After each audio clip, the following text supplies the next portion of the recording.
आप सभी को मेरा सप्रेम नमस्ते। आज हम लोग हिंदी व्याकरण में सहायक क्रिया पढ़ेंगे। हर एक वाक्य में विशिष्ट अर्थ का बोध कराने के लिए दो या दो से अधिक भिन्नार्थक क्रियाएं होती हैं, जिन्हें संयुक्त क्रिया कहते हैं। वाक्य का अर्थ पूर्ण करने की जिम्मेदारी जब मुख्य क्रिया नहीं निभा सकती, तब जो क्रिया मुख्य क्रिया के बाद में प्रयुक्त होती है वह वाक्य का भाव या अर्थ स्पष्ट करती है। मुख्य क्रिया के साथ आने वाली क्रिया वाक्य के अर्थ को पूर्ण रूप से समझने में सहायता करती है। अर्थात मुख्य क्रिया के बाद में प्रयुक्त होने वाली क्रिया को सहायक क्रिया कहते हैं। तो आइए हम कुछ उदाहरणों द्वारा सहायक क्रिया क्या है उसे समझते हैं। बच्चे मैदान में दौड़ रहे हैं। अब इसमें बच्चे मैदान में दौड़ रहे हैं, दौड़ना रहना एक क्रिया है। अर्थात इस वाक्य में एक मुख्य क्रिया है और एक सहायक क्रिया है। बच्चे मैदान में दौड़ रहे हैं। इस वाक्य में दौड़ना मुख्य क्रिया के साथ रहे जो है रहना सहायक क्रिया आई है। इस प्रकार बच्चे मैदान में दौड़ रहे हैं। लड़की पुस्तक पढ़ रही है। बच्चों, इस वाक्य में लड़की जो है वह पुस्तक पढ़ने की क्रिया कर रही है। अर्थात इस वाक्य में आपको दो क्रिया नज़र आएगी, एक है पढ़ना और एक है रहना। अर्थात पढ़ना मुख्य क्रिया होगी और रहना सहायक क्रिया होगी। अर्थात यहाँ पर पढ़ना की सहायता जो है रहना सहायक क्रिया कर रही है।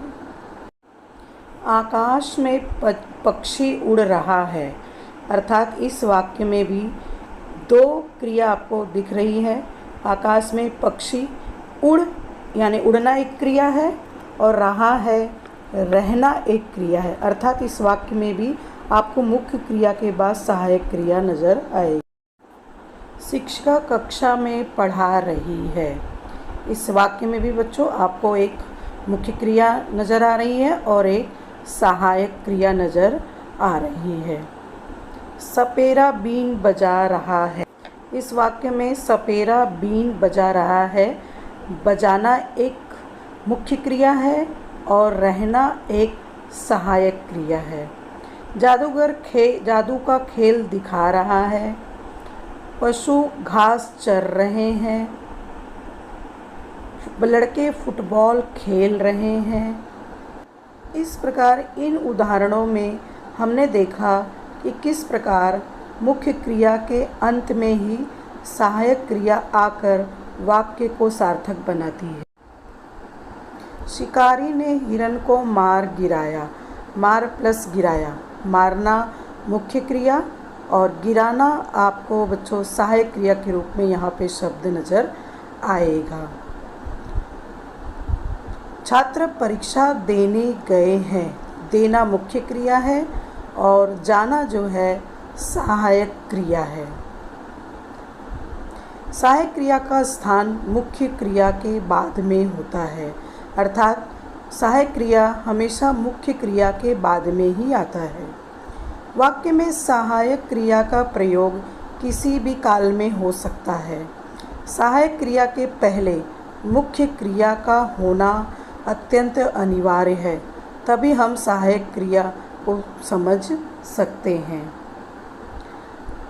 डालना एक सहायक क्रिया है। शेर ने हिरन को मार डाला।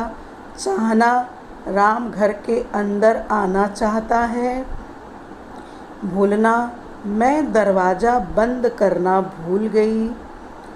और इस प्रकार बच्चों ये कुछ उदाहरणों के माध्यम से सकना, मैं यह कठिन काम कर सकता हूँ, इन उदाहरणों के माध्यम से हमने यह सीखा कि मुख्य क्रिया के बाद में ही सहायक क्रिया आती है।